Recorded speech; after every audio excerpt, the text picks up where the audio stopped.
A local Franklin business owner sells woodwork like this rose, made by people incarcerated in Louisiana State Penitentiary in Angola.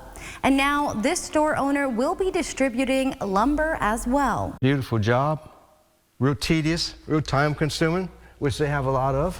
Peter Soprano owns Sunrise Woodwork by Soprano. He's now using his craft to help people incarcerated at the Louisiana State Penitentiary, also known as Angola. They tell me, all their life, all they did was rob and steal. Now that they're in prison, they had to learn a trade, and so they learned this trade, and they love it as much as I do. Soprano says his personal connection to the craftsmen in the prison comes from rebelling as a teen. It's good to go there and talk to these guys. I was a troubled youth, I could have wound up in Angola myself. By the time I was 17, I was in a rehabilitation center and got my life straight.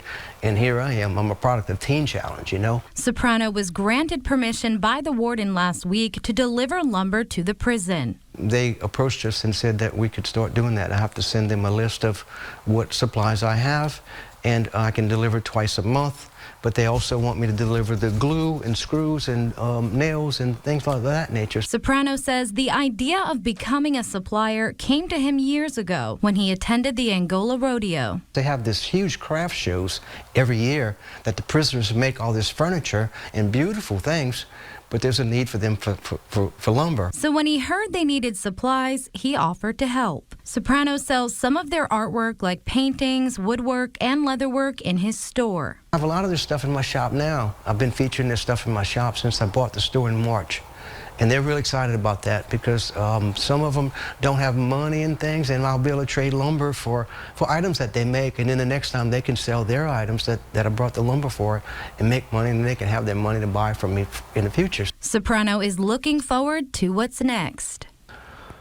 I'm not overwhelmed, but I'm really happy and actually kind of scared because it's a big deal for me, and you have to produce. Those guys they're hungry. They want their wood, Nearly 40 years ago, Soprano started writing his thoughts on a piece of wood that he's now seeing come true. As I go through and grow up and stuff, I write on things. So I wrote years ago, out of necessity came work, which is the easiest way man has invented to escape boredom.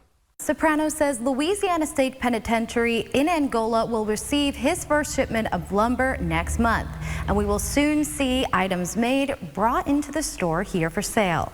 Reporting in St. Mary Parish, Samantha Loren, KATC TV3.